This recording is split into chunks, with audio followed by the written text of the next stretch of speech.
Welcome back to Both Out of the Bed with Kemesha. Today, I want to have a honest conversation that a lot of people avoid. A lot of people whisper about it, a lot of people live it, but nobody actually says it out loud.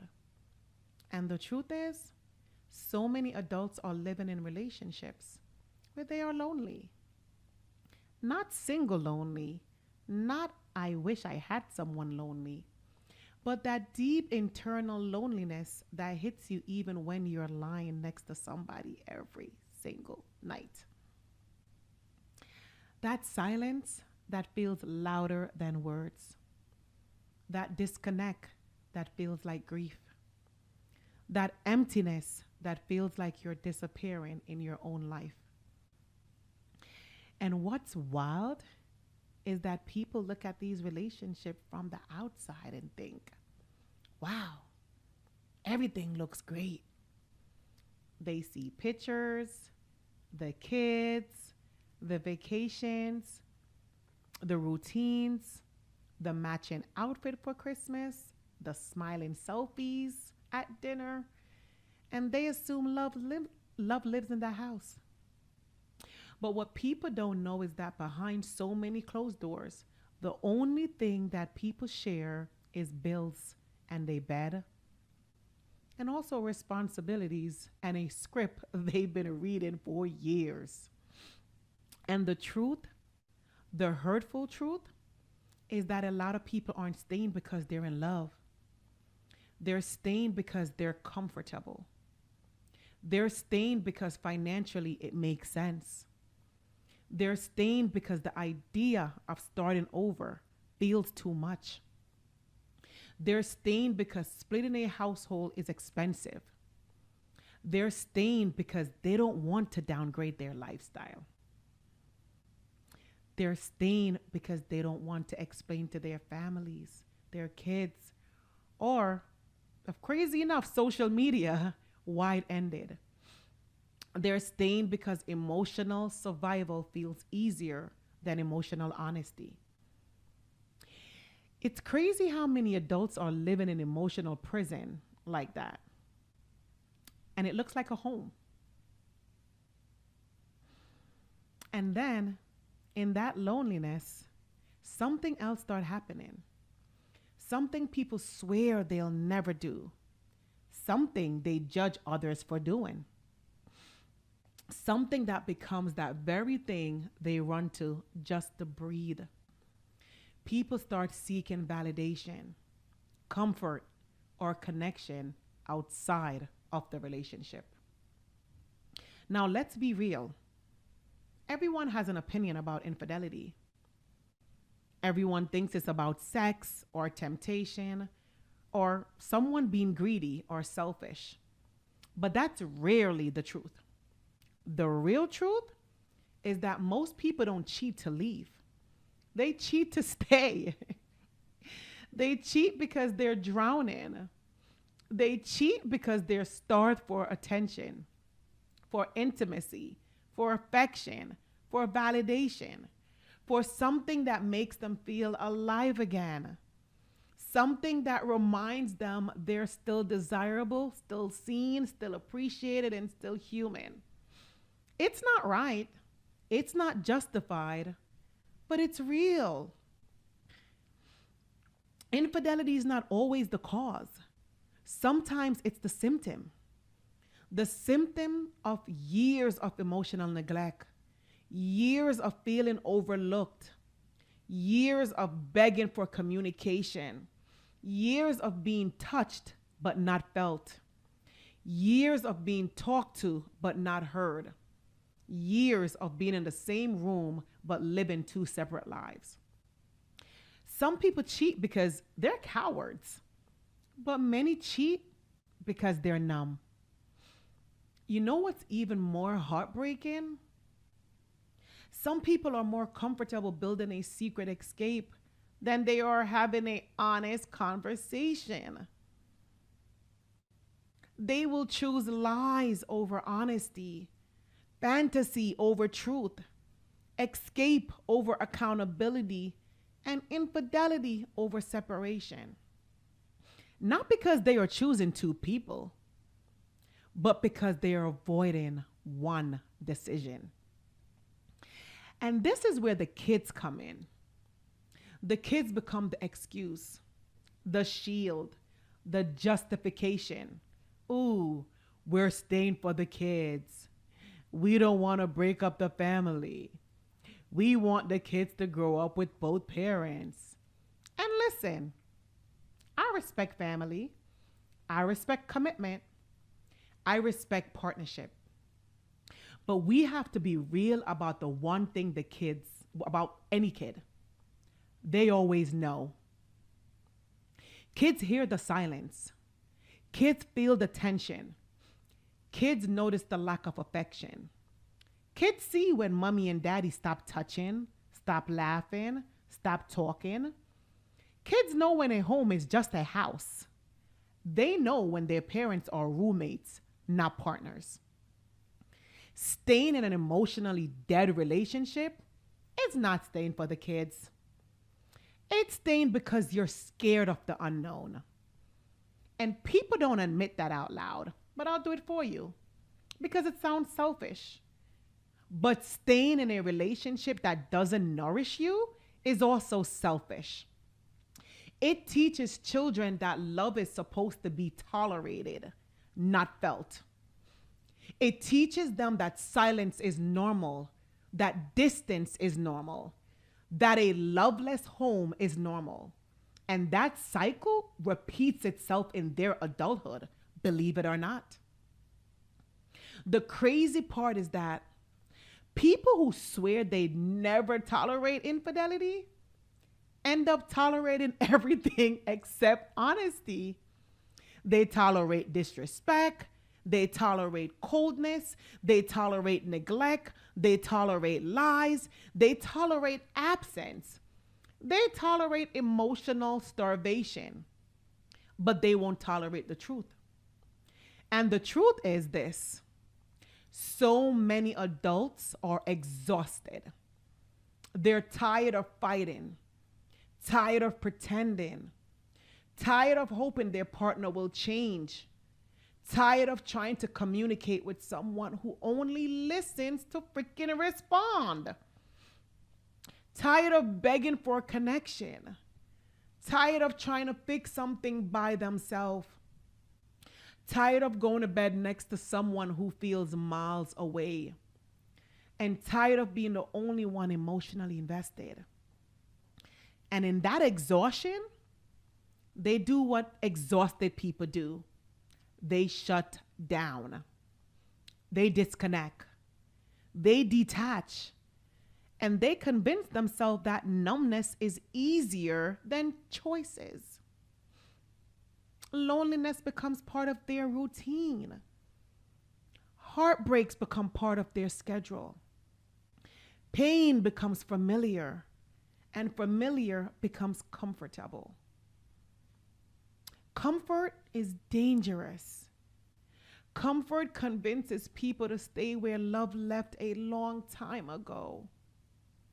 Comfort convinces people that it could be worse. Comfort convinces people to keep pretending, keep performing, keep smiling for pictures, keep surviving instead of living.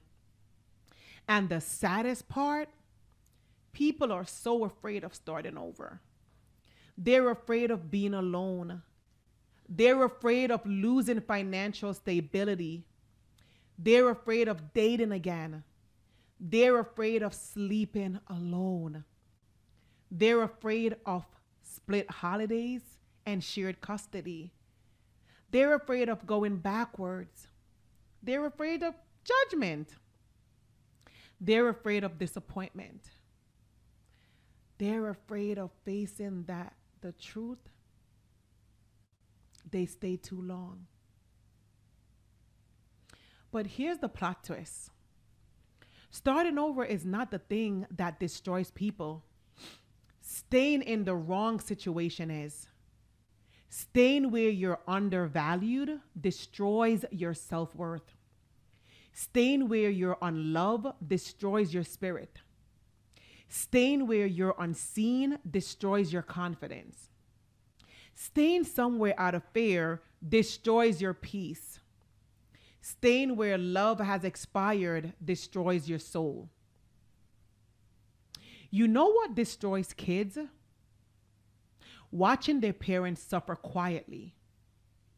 Watching their home becomes a battlefield with no noise. Watching their mom cry in the bathroom. Watching their father isolate in the room. Watching coldness replace affection.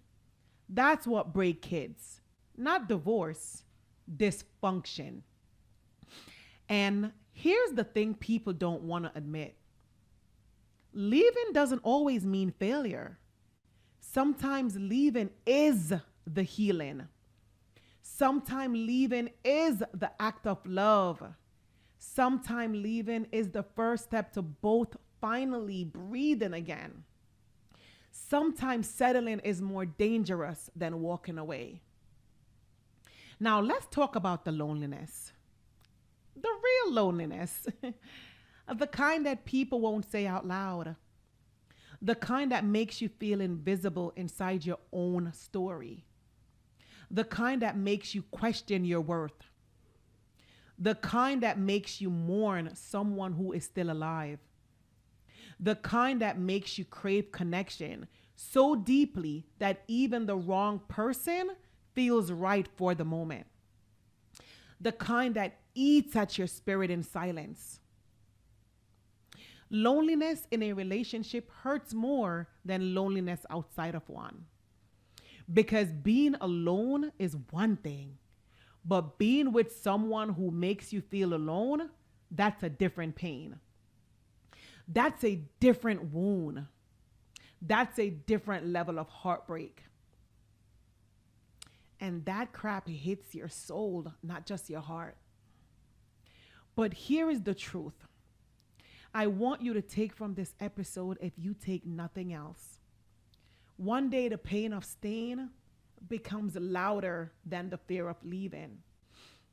One day you wake up and realize that comfort is killing you more quietly than heartbreak ever could. One day you admit you're not staying for the kids. You're staying for the routine. One day you accept that infidelity wasn't the betrayal, the emotional neglect was. One day you stop trying to revive something that died years ago. One day you choose yourself without apologizing.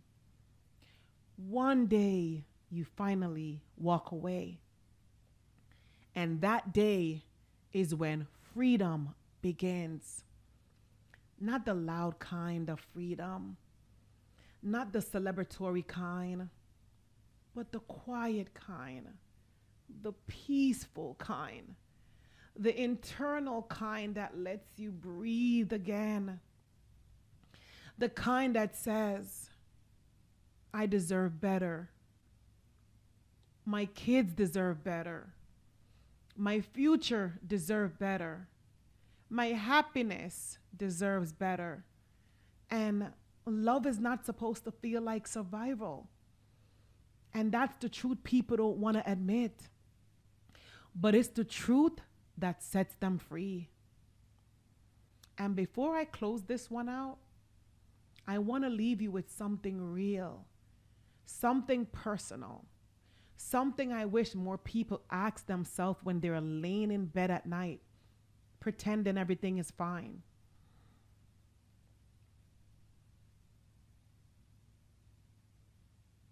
Remember this. People are going to have something to say no matter what you do. If you stay, they'll talk. If you leave, they'll talk. If you heal, they'll talk. If you break, they'll talk. You will never silence opinions, but you can silence your own suffering. So let me ask you this, and I want you to really think about it. When the house get quiet, when the lights goes off, when you're alone with your thoughts, when your mind won't let you pretend anymore? Who is sitting in that silence with you? Who is carrying that pain? Who is replaying that tension? Who is wiping your tears? Who is feeling that loneliness in their chest? It's not the people talking. It's not the friends judging. It's not the family giving their unwanted advice. It's not social media watching from the outside. It's you. You are the one living your quiet moments. You are the one laying next to someone who feels far away. You are the one going through emotional hell while the world thinks you're fine. You are the one losing pieces of yourself, trying to keep something together that keeps falling apart. And let me tell you something else, something we don't talk about enough. Your kids, the one that you don't want to leave for, they're going to grow up. They're going to start their own lives. They're going to leave that house. They're going to build their own families, their own happiness, their own peace. And when they do, you'll still be there, still in the same situation, still carrying the same hurt, still living in the same emptiness, still ignoring your own needs because you thought sacrificing yourself was love? Please stop it. Because guess what, baby? Your children deserve a happy parent, not a surviving one. So I'm going to leave you with this final truth. At the end of the day, when everyone has gone home, when every voice gets quiet, when every distraction fades, you are the one who has to live with your life. Not them, not opinions, not judgment, not expectations, just you. So I'm telling you today, choose a life you can breathe in. Choose a life you can smile in. Choose a life you don't have to escape from, because you matter and your peace is worth it. If this episode touched you, please share, please like, and I'll see you next week on Both Sides of the Bed with Kemesha. Thank you.